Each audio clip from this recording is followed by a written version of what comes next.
하늘성이의 러브스토리. 안녕하세요. 말씀과 찬양으로 사랑을 이야기하는 시간, 하늘성이의 러브스토리입니다. 저는 찬양하는 사람 하늘성입니다. 이 묵상은 복음충신교회 조용호 목사님의 매일 성경 말씀 묵상을 바탕으로 저의 묵상을 함께 나누고 있습니다.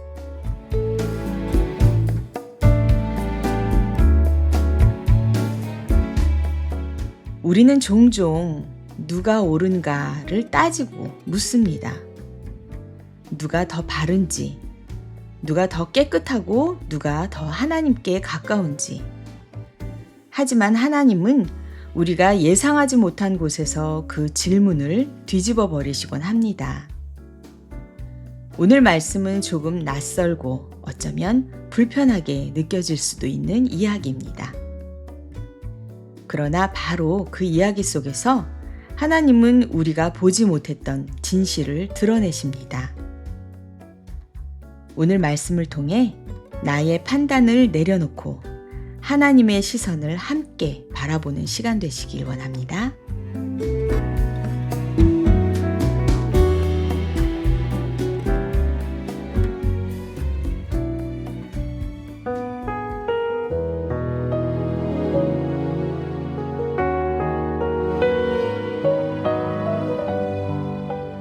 오늘은 창세기 38장 1절부터 30절 말씀. 그는 나보다 옳도다.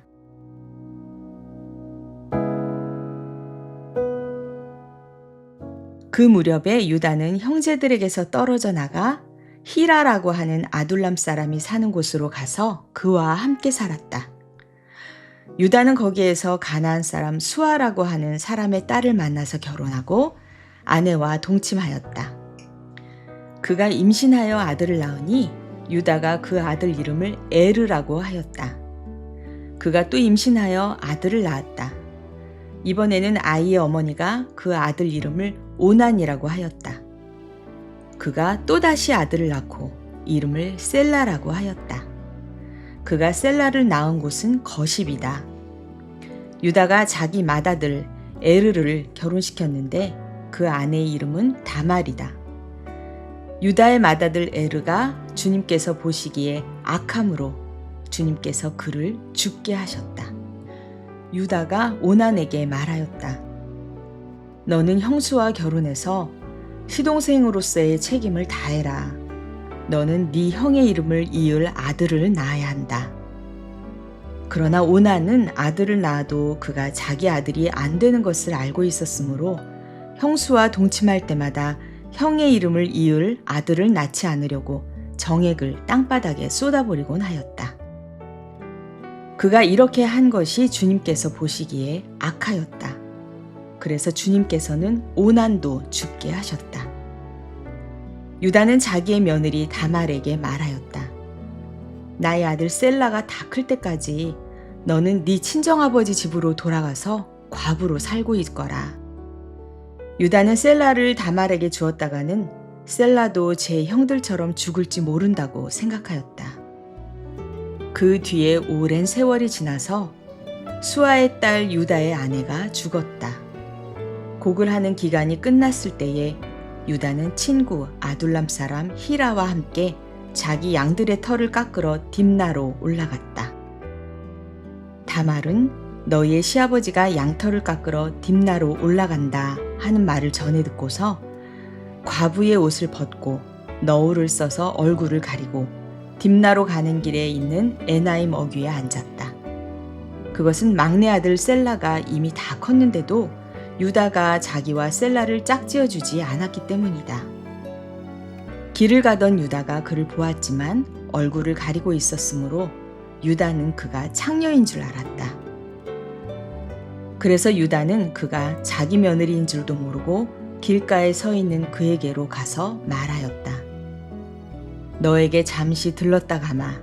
자, 들어가자. 그때 그가 물었다. 저에게 들어오시는 값으로 저에게 무엇을 주시겠습니까? 유다가 말하였다. 나의 가축대에서 새끼 염소 한 마리를 보내마. 그가 물었다. 그것을 보내실 때까지 어떤 물건이든지 담보물을 주시겠습니까? 유다가 물었다. 내가 너에게 어떤 담보물을 주랴? 그가 대답하였다. 가지고 계신 도장과 허리끈과 가지고 다니시는 지팡이면 됩니다. 그래서 유다는 그것들을 그에게 맡기고서 그에게 들어갔는데 다말이 유다의 아이를 임신하게 되었다. 다말은 집으로 돌아와서 너울을 벗고 도로 과부의 옷을 입었다. 한편 유다는 자기 친구 아둘람 사람 편에 새끼 염소 한 마리를 보내고 그 여인에게서 담보물을 찾아오게 하였으나 그 친구가 그 여인을 찾지 못하였다. 그 친구는 거기에 사는 사람들에게 에나임으로 가는 길가에 서 있던 창녀가 어디에 있느냐고 물었다. 그러나 그들의 말이 거기에는 창녀는 없다고 하였다. 그는 유다에게 돌아가서 말하였다. 그 여인을 찾지 못하였네. 그보다도 거기에 사는 사람들이 그러는데 거기에는 창녀가 없다고 하네. 유다가 말하였다. 가질 테면 가지라지. 잘못하다가는 창피만 당하겠네. 어찌하였든지 나는 새끼 염소 한 마리를 보냈는데 다만 자네가 그 여인을 찾지 못한 것뿐일세. 석 달쯤 지난 다음에 유다는 자기의 며느리 다말이 창녀짓을 하여 임신까지 했다는 소문을 들었다. 유다가 명하였다. 그를 끌어내서 화형에 처하여라. 그는 끌려 나오면서 시아버지에게 전가를 보냈다. 저는 이 물건 임자의 아이를 배었습니다. 하고 말하였다. 다말은 또 말을 계속하였다. 잘 살펴보십시오. 이 도장과 이 허리끈과 이 지팡이가 누구의 것입니까? 유다는 그 물건들을 알아보았다. 그 아이가 나보다 옳다. 그는 나보다 옳도다. 그가 나보다 낫구나. 나의 아들 셀라를 그 아이와 결혼시켰어야 했는데 하고 말하였다. 유다는 그 뒤로 다시는 그를 가까이 하지 않았다. 다말이 몸을 풀 때가 되었는데 태 안에는 쌍둥이가 들어있었다. 아기를 막 낳으려고 하는데 한 아기가 손을 내밀었다. 산파가 진홍색 실을 가져다가 그 아이의 손목에 감고서 말하였다. 이 아이가 먼저 나온 녀석이다. 그러나 그 아이는 손을 다시 안으로 끌어들였다. 그런 다음에 그의 아우가 먼저 나왔다. 산파가 어찌하여 네가 터뜨리고 나오느냐 하고 말하였다. 그래서 이 아이 이름을 베레스라고 하고 그의 형 곧 진홍색 실로 손목이 묶인 아이가 뒤에 나오니 아이 이름을 세라라고 하였다.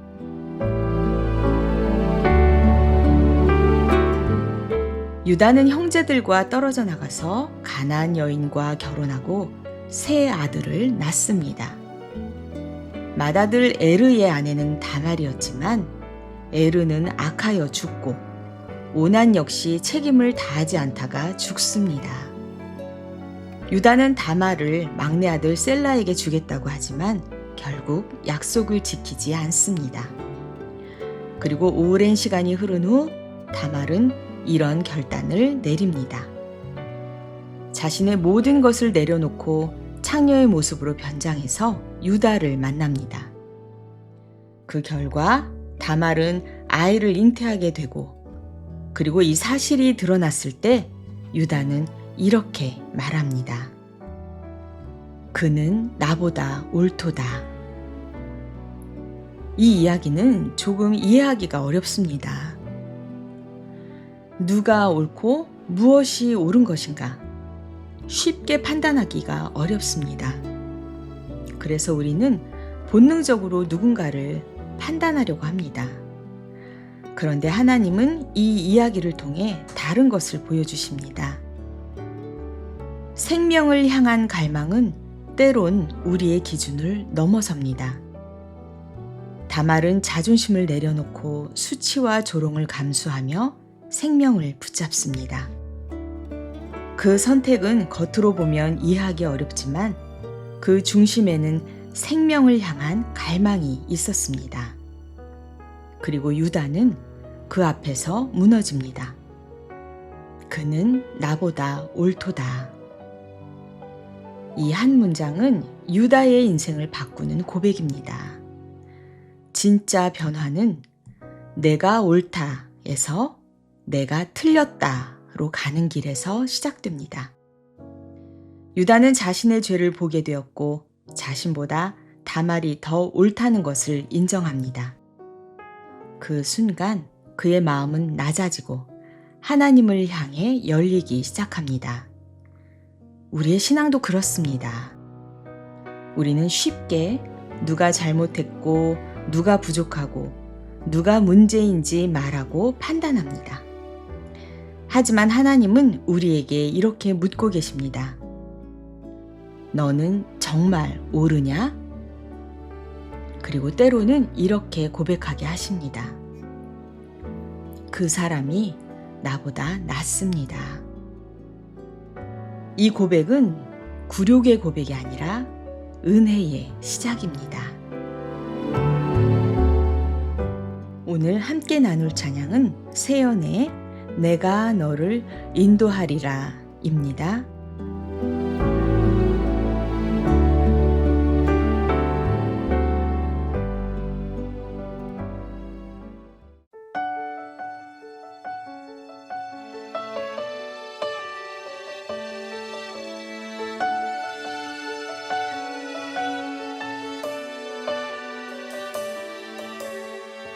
어디를 가든지 어떤 어려움이 있든지 염려하지 마라. 너를 선한 길로 인도하리. 너는 보배롭고 사랑하는 나의 자녀라. 내 이름 찾을 때에 너를 홀로 두지 않으리.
이 찬양은 하나님의 약속을 들려줍니다. 너를 붙들고 너를 지키며 너와 항상 함께하리라. 유다의 인생은 결코 깔끔하지 않았습니다. 다말의 이야기도 결코 단정하지 않습니다. 그러나 그 모든 과정 속에서도 하나님은 그들을 버리지 않으셨습니다. 하나님은 우리의 완벽함이 아닌 우리의 인생 전체를 인도하시는 분입니다. 나의 실수와 연약함, 내어놓기 부끄러운 이야기들까지도 하나님은 책망하지 않으시고 오히려 그 속에서 우리를 낮추시고 이끌어 주십니다. 그래서 우리는 두렵지 않을 수 있습니다. 내가 너를 인도하리라. 이 약속이 우리의 여정 위에 있기 때문입니다. 사랑하는 여러분, 혹시 지금 마음속에서 누군가를 판단하고 계십니까? 혹은 스스로를 정당화하며 버티고 계십니까?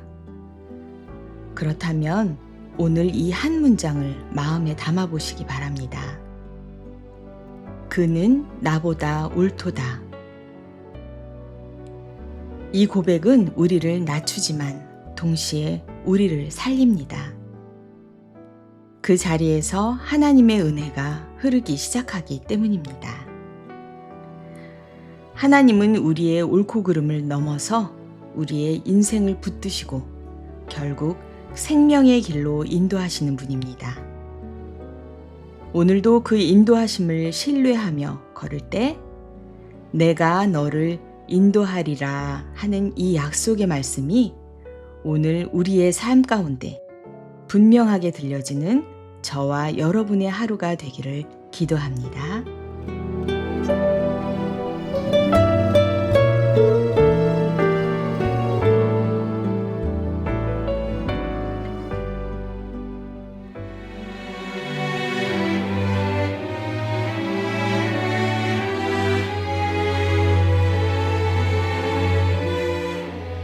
지금까지 하늘성이의 러브스토리, 저는 하늘성이었습니다.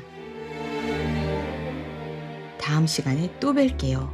여러분 모두 평안하세요.